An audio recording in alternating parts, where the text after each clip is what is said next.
Shalom, Bapak Ibu yang terkasih di dalam Tuhan, salam sejahtera. Haleluya, puji Tuhan, kembali kita boleh untuk mendengar firman Tuhan, diberkati dengan firman Tuhan, dikuatkan dengan firman Tuhan, dipulihkan dengan firman Tuhan. Glory bagi Tuhan Yesus Kristus, terpujilah nama Tuhan. Sebelum saya berkhotbah lebih jauh, lebih dalam, Bapak Ibu, kita berdoa terlebih dahulu. Terpujilah namamu Allah Bapa yang kami sembah di dalam nama Tuhan Yesus. Hari ini kami mengucap syukur jikalau Tuhan izinkan kembali untuk mendengar firman-Mu, untuk mendapatkan berkat-Mu, pemulihan, penyertaan Tuhan yang setia. Dan berfirmanlah bagi setiap kami Tuhan, kami setia menjadi pelaku firman-Mu. Karena firman-Mu pelita bagi kaki kami dan terang bagi jalan kami. Terima kasih Bapa Surgawi, terpuji-pujilah nama-Mu, sertai pemberitaan firman di hari ini. Dalam nama Tuhan Yesus Kristus kami sudah berdoa mengucap syukur, haleluya, amin. Shalom, sekali lagi puji Tuhan Bapak Ibu, hari ini kita akan mendengar firman Tuhan. Saya juga senang kembali dapat memberitakan firman Tuhan di tengah kita sekalian. Adapun tema pada hari ini Bapak Ibu berbicara mengenai kehati-hatian. Jadi berhati-hatilah di dalam menjalankan hidup ini. Berhati-hatilah di dalam menjalankan hidup ini. Sudah barang tentu ada pertanyaan selanjutnya, dalam sisi apa kita harus berhati-hati? Mengapa harus berhati-hati? Dan bagaimana jikalau tidak berhati-hati? Dan tujuannya apa untuk berhati-hati? Menarik sekali Bapak Ibu, tema pada hari ini, puji Tuhan saudaraku. Saudara, seperti kita ketahui bahwa manusia adalah makhluk sosial. Makhluk yang bergaul, makhluk yang bersama-sama, hidupnya bergerombol. Sudah barang tentu Bapak Ibu di sini ada pengaruh-pengaruh baik dan ada pengaruh-pengaruh buruk, ada friksi-friksi dan ada satu saling mempengaruhi. Bahkan bisa seringkali saya lihat meningkat kepada nilai perkawinan-perkawinan silang, perkawinan-perkawinan antar kepercayaan, beda kepercayaan saudaraku. Nah, ini yang perlu untuk kita berhati-hati dan di dalam pergaulan, di dalam apapun bentuk-bentuk yang kita hadapi, baik yang kita lihat, baik yang kita dengar, baik yang kita fikir, baik apa yang kita bicarakan, itu perlu kehati-hatian. Jikalau tidak Bapak Ibu, ini akan mengakibatkan satu nilai destruktif, satu nilai kehancuran, baik dalam kehidupan maupun dalam keimanan. Nah, ini yang perlu Bapak Ibu perlu hati-hati.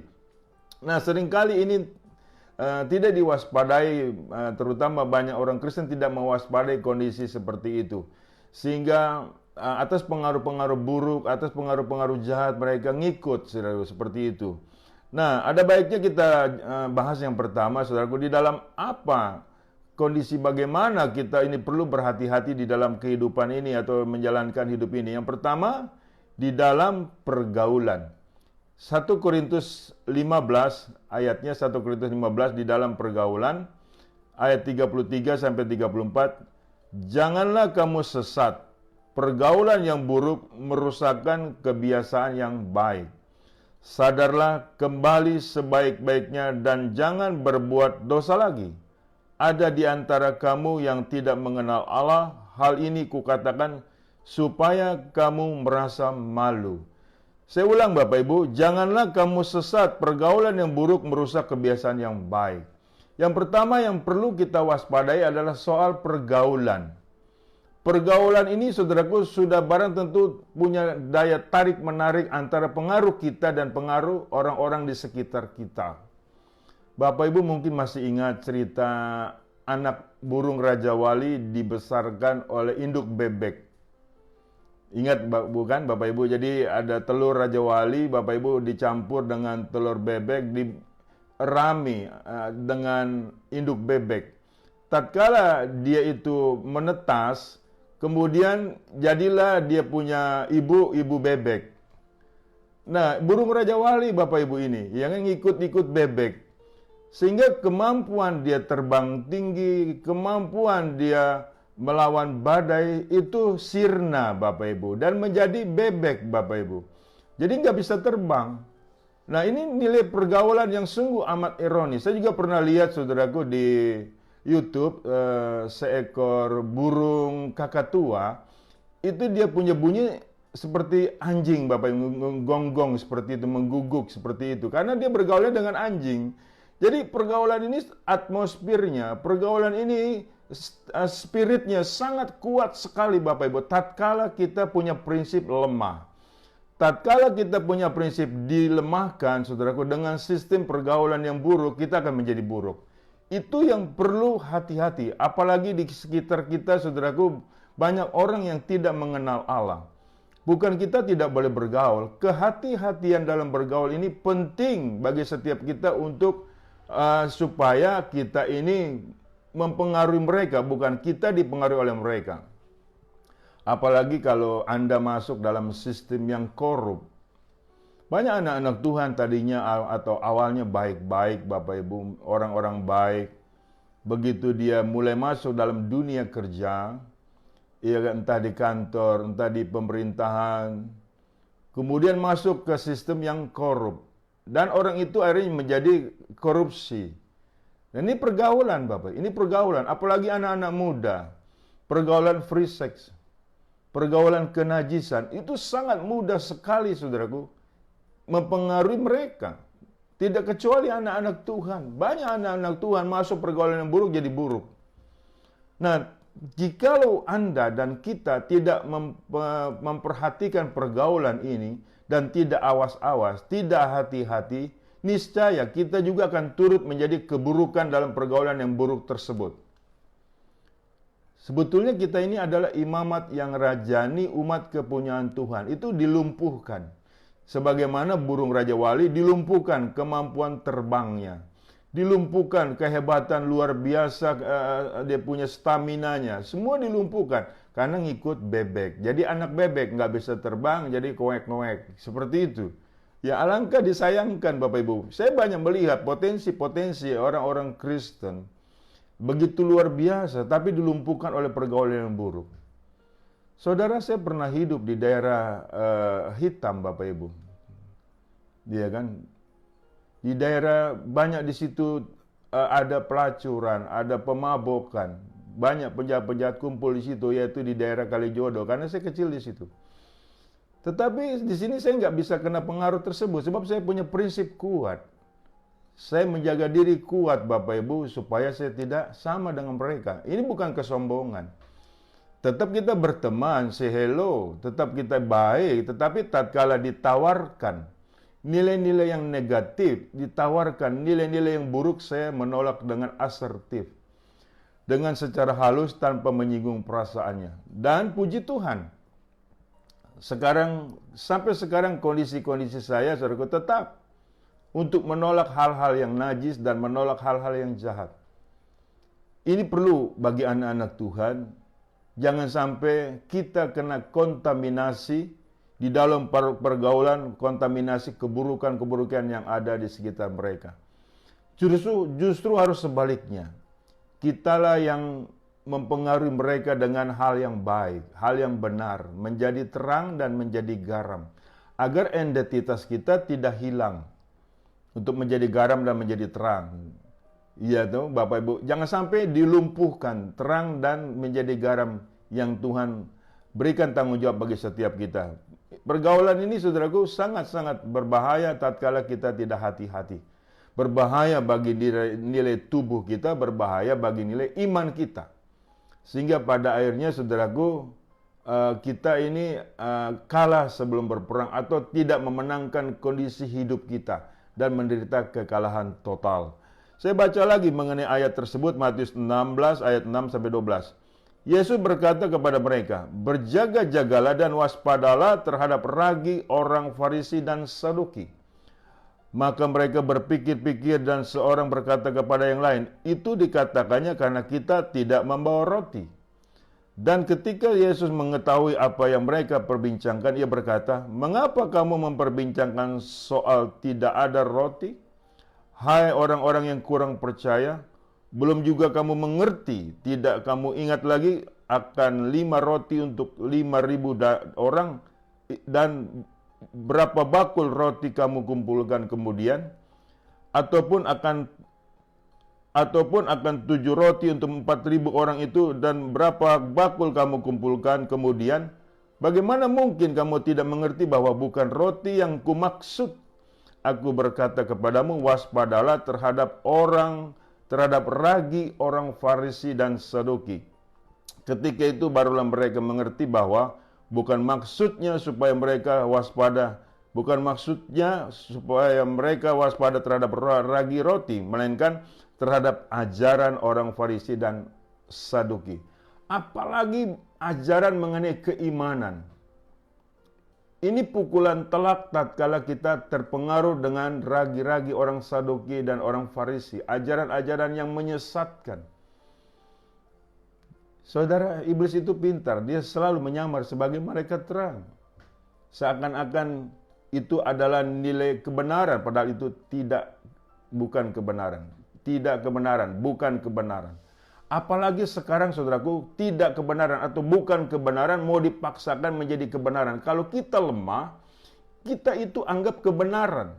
Hati-hati dalam pergaulan, Bapak Ibu. Amin, saudaraku. Kalau kita tidak hati-hati atas nama toleransi, atas nama pergaulan, yaitu tidak enak hati, kita bisa pengaruh. Hati-hati.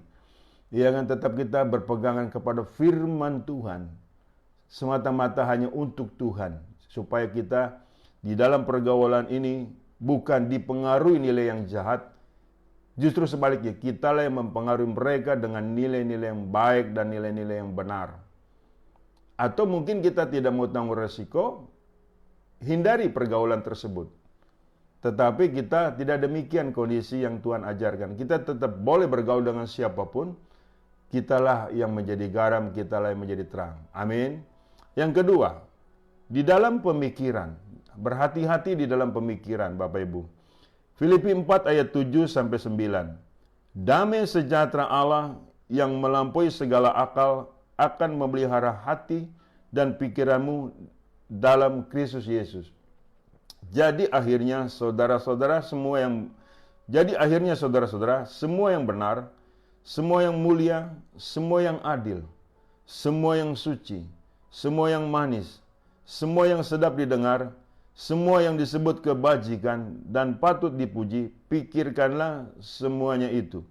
Dan apa yang telah kamu pelajari, dan apa yang telah kamu terima, dan apa yang telah kamu dengar, dan apa yang telah kamu lihat padaku, lakukanlah itu, maka Allah sumber damai sejahtera akan menyertai kamu. Puji Tuhan. Pikiran pun perlu kita jaga. Jangan sampai masuk pikiran tidak benar, tidak suci, tidak kudus, tidak adil. Sebab pikiran itu mindset, Bapak Ibu, pengaruh besar sekali terhadap perilaku kita.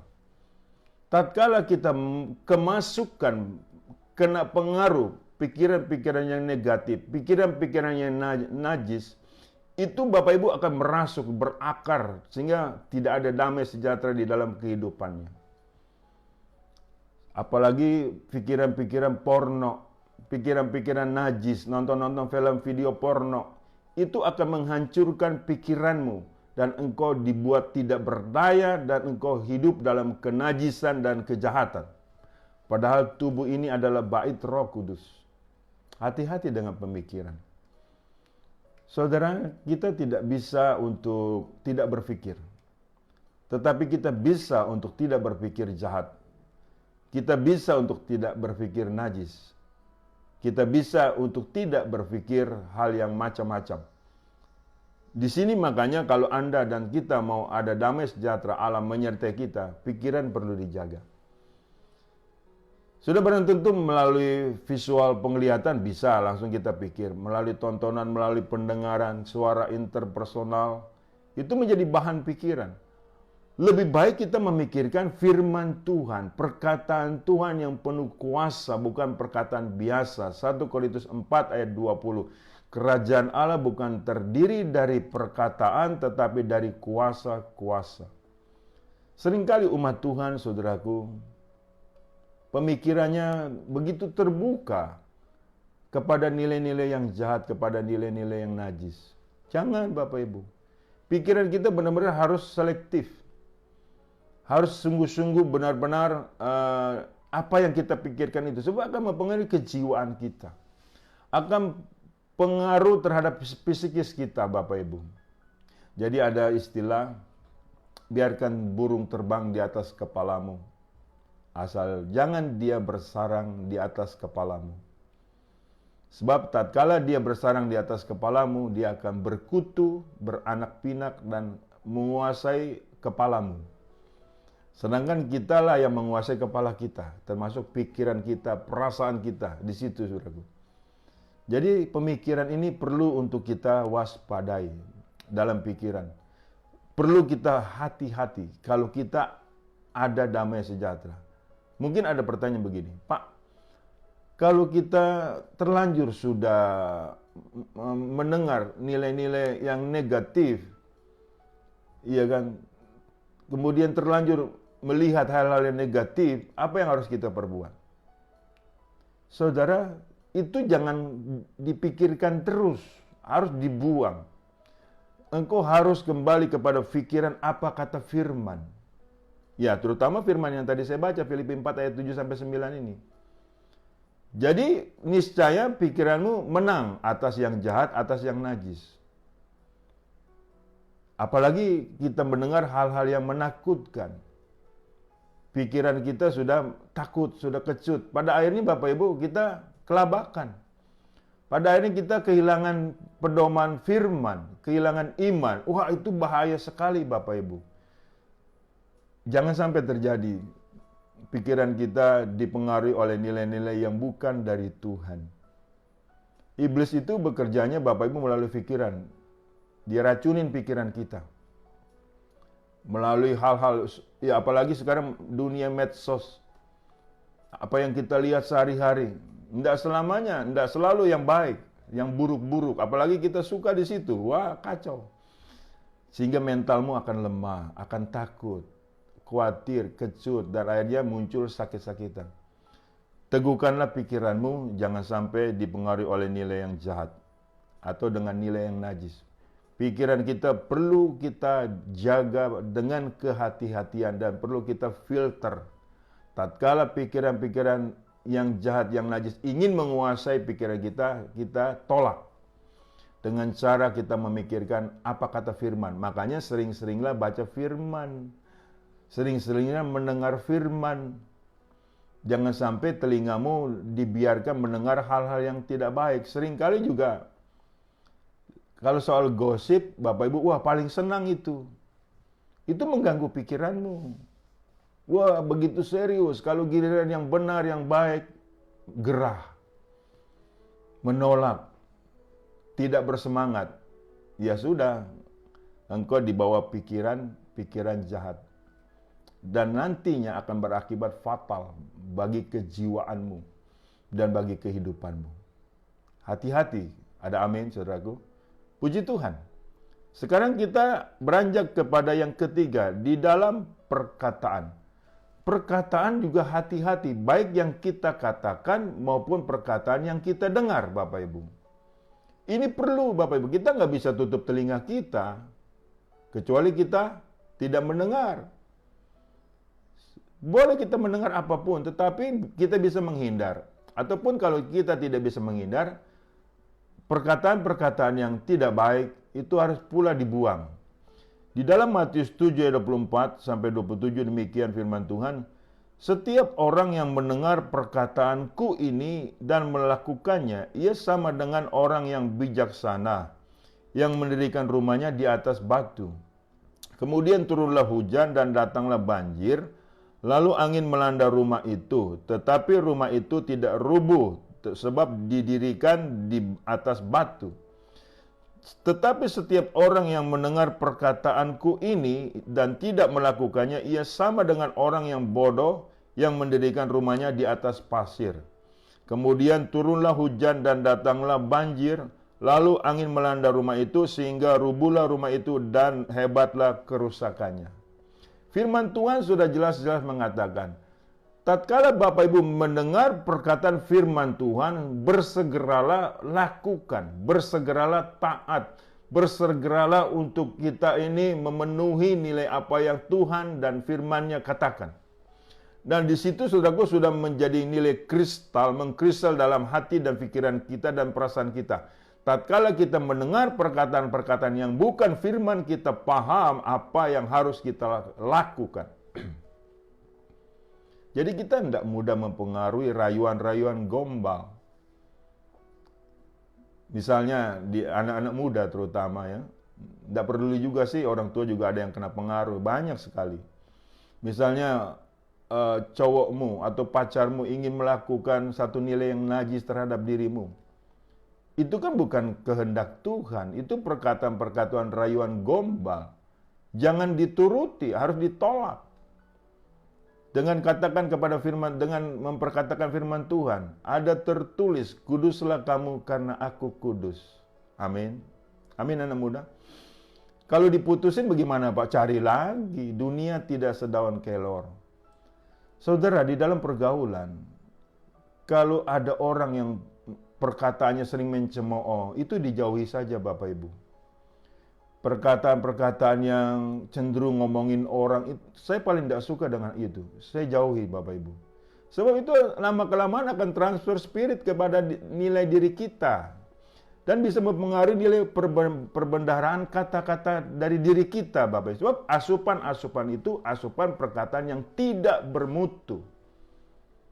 Perkataan-perkataan yang najis, perkataan-perkataan yang kotor, perkataan-perkataan kebun binatang, itu tidak boleh kita dengar. Kalaupun terlanjur kita dengar, kita tepis, kita menghindar, dan kita untuk mengatakan, ada firman Tuhan mengatakan, keluarkanlah dari perbendaharaan perkataan yang baik. Sebab dari hati itu, saudaraku, kelihatan apa yang dia katakan. Yang najis itu, yang haram itu bukan yang masuk, tetapi yang keluar dari hati kita. Yaitu perkataan itu, saudaraku. Apalagi perkataan firman, seringkali perkataan firman ini Bapak Ibu tidak ditaati, masa bodoh dengan itu. Saya ingin mengecek Bapak Ibu, tatkala Bapak Ibu beribadah, engkau senang dengan hamba Tuhan yang macam mana? Di dalam untuk mendengar khotbahnya, dengan mengatakan, hamba Tuhan, kalau kau tidak bertobat, kau masuk neraka. Bui, itu bikin pusing kepala kalau engkau tidak suka. Mungkin kau sukanya enggak apa-apa bikin dosa. Nanti Tuhan mengampunimu. Lebih senang begitu. Ada permakluman begitu. Tidak ada ketegasan. Pertanyaan saya sampai kapan? Bisakah membentuk dirimu sebagai orang-orang yang taat terhadap kekudusan? Kalau Anda bilang bisa, silakan. Karena yang saya pelajari dalam ilmu jiwa, sebuah kebiasaan itu tidak bisa mendadak sontak berubah. Perlu waktu. Nah, sekarang masalahnya kalau kita ada waktu. Kalau nggak ada waktu, tiba-tiba mati mendadak, manusia kan seperti uap bagaimana? Iya kan? Dan perlu waktu. Kalau kita mau, kalau kita tidak mau karena sudah terlanjur mempunyai nilai-nilai hal yang buruk, nilai-nilai perkataan yang buruk dari pengaruh-pengaruh perkataan yang buruk, bagaimana Anda bisa berubah? Butuh mentoring. Itu pun siapa yang mau bikin mentor kepada diri kita? Orang sesama kita juga masa bodoh, perlu hati-hati. Diri kitalah yang memfilter nilai-nilai perkataan yang mana yang kita turuti dan yang mana perkataan yang kita tidak turuti atau kita tolak. Sebab itu pengaruhnya nanti kepada psikomotorik, saudaraku, perilaku. Makanya dan konyolnya, kacaunya Bapak Ibu, hal ini bisa kita tanpa sadari. Ya dong, perlu hati-hati Bapak Ibu. Itu nilai mekanisme di dalam jiwa dan hati kita. Jangan sampai kita memperkatakan nilai-nilai yang tidak baik. Itu ketahuan hatimu itu siapa. Dan jangan sampai kita juga mempercayai perkataan-perkataan yang bukan firman. Entah perkataan-perkataan dari paranormal, perkataan-perkataan dari nilai-nilai agamawi, perkataan dari perdukunan, Seringkali umat Tuhan dilemahkan dengan kondisi perkataan-perkataan seperti itu. Lawan Bapak Ibu, artinya kita harus memperkatakan firman Tuhan saja yang kita percaya. Di luar firman tidak harus kita percayai. Hanya di dalam firman yang harus kita percayai. Ada amin? Sekalipun perkataan itu keluar dari mulut pendeta, Anda mesti saring kembali, filter kembali. Apakah ini perkataan sesuai firman? Kalau tidak, akan muncul nilai iman. Sebab iman timbul dari pendengaran akan firman Tuhan, akan perkataan Tuhan. Iya toh? Nah, ini yang perlu Bapak Ibu, perlu hati-hati. Sebagai hamba Tuhan yang baik, saya cuma bilang perlu hati-hati. Sebab nyatanya ada nilai-nilai di sekitar kita, perkataan-perkataan yang melumpuhkan iman kita, yang menghancurkan iman kita. Makanya untuk itu Bapak Ibu, perkataan kita pun juga benar-benar jangan sampai terpengaruh atas nilai-nilai transfer spirit dari perkataan-perkataan orang-orang yang mulutnya saudaraku tidak baik. Perlu hati-hati Bapak Ibu di sini. Yang terakhir, di dalam perbuatan yang perlu kita hati-hati. Yohanes 3:19-21. Dan inilah hukuman itu, terang telah datang ke dalam dunia, tetapi manusia lebih menyukai kegelapan daripada terang. Sebab perbuatan-perbuatan mereka jahat. Sebab barang siapa berbuat jahat membenci terang dan tidak datang kepada terang itu, supaya perbuatan-perbuatannya yang jahat itu tidak nampak. Tetapi barang siapa melakukan yang benar, ia datang kepada terang supaya menjadi nyata bahwa perbuatan-perbuatannya dilakukan dalam Allah. Yang keempat, yang terakhir adalah nilai perbuatan. Saudara, dunia sekarang semakin jahat. Seringkali yang kita lihat adalah perbuatan-perbuatan najis, perbuatan-perbuatan jahat yang ditampilkan baik melalui pendengaran kita maupun melalui visual kita, penglihatan kita. Karena memang ini zaman jahat Bapak Ibu. Nah, kacaunya kalau kita terpengaruh atas perbuatan-perbuatan tersebut dan akhirnya kita meniru perbuatan-perbuatan tersebut. Sangat besar pengaruhnya Bapak Ibu, perbuatan-perbuatan ini. Ya toh? Jadi hati-hati dengan perbuatan-perbuatan yang kita lihat dan atas perbuatan-perbuatan yang kita lakukan. Sebab kita dikehendaki Tuhan adalah perbuatan-perbuatan kita perbuatan baik, perbuatan benar. Itu bertanda kita menyukai terang Tuhan dan menyukai nilai-nilai yang dari Tuhan. Sebab itu dilakukan di dalam Tuhan, di dalam Allah yang luar biasa. Jadi beda seharusnya saudaraku, anak-anak terang dengan anak-anak gelap. Tapi lucunya saudaraku, banyak orang Kristen seperti burung beo, mudah sekali meniru Bapak Ibu. Kalau meniru yang baik sih mungkin tidak apa-apa. Tapi yang baik juga perlu difilter kembali, apakah ini baik menurut kita atau baik menurut firman. Sebab banyak tipuan nilai-nilai ini Bapak Ibu. Waduh, kalau begitu Pak Pendeta cukup rumit. Ya memang rumit, hidup ini rumit saudaraku. Tetapi kalau kita paham dengan hal-hal yang benar, hal-hal yang baik, tidak rumit-rumit amat sebetulnya. Itulah nilai kehidupan. Jadi kita enggak sembarangan asal hidup. Enggak sembarangan asal melakukan nilai-nilai perbuatan hidup. Tetapi kita bertanggung jawab di dalam nilai kehidupan yang kita hidupi sepanjang hidup kita di dalam dunia ini. Amin. Puji Tuhan Bapak Ibu. Jadi kita di sini perlu berhati-hati di dalam hidup ini. Di dalam menjalankan hidup ini agar kita tidak kesandung, tidak tersandung, tidak terantuk. Kalau terantuk tidak jatuh, tidak apa-apa, terantuk, jatuh, ngusruk, rebah, mati. Itu yang bahaya. Amin. Puji Tuhan, saya percaya firman Tuhan di hari ini memberkati kita, menjadikan kita benar-benar sebagai orang-orang yang perlu kewaspadaan yang serius di dalam menjalankan hidup ini atas pengaruh-pengaruh yang ada di sekitar kita. Jadilah terang dan jadilah garam dunia. Saya berdoa. Terpujilah namamu Bapa Surgawi Allah yang kami sembah di dalam nama Tuhan Yesus. Jelas nyata untuk perlu kami berhati-hati di dalam nilai hidup kami, agar hidup kami tetap di dalam penyertaan Tuhan, di dalam kontrol Roh Kudus, dan dengan selalu apa yang Tuhan inginkan, yang kami kerjakan, yang kami pikirkan, yang kami lakukan. Terima kasih Tuhan Yesus, Tuhan memberkati siapapun jemaat yang mendengar khotbah ini, berkati mereka Tuhan. sebab perkataan-perkataan firman Tuhan sudah aku berikan kepada setiap kita, kepada yang bisa mendengar firman Tuhan dalam khotbah ini. Terpuji-pujilah namamu Tuhan kekal selamanya. Di dalam nama Tuhan Yesus, aku sudah berdoa mengucap syukur. Haleluya. Amin. Bapak Ibu, terimalah berkat dari Allah Bapa di dalam cinta kasih Tuhan kita Yesus Kristus, di dalam persekutuan dengan Roh Kudusnya yang selalu menyertai kita. Mulai dari saat ini sampai Maranatha, Tuhan datang kali yang kedua menjemput kita dalam kemuliaannya, dan kita pun layak menerima kemuliaan Tuhan dari kekal sampai kekal. Tuhan Yesus memberkati. Shalom. Haleluya. Amin.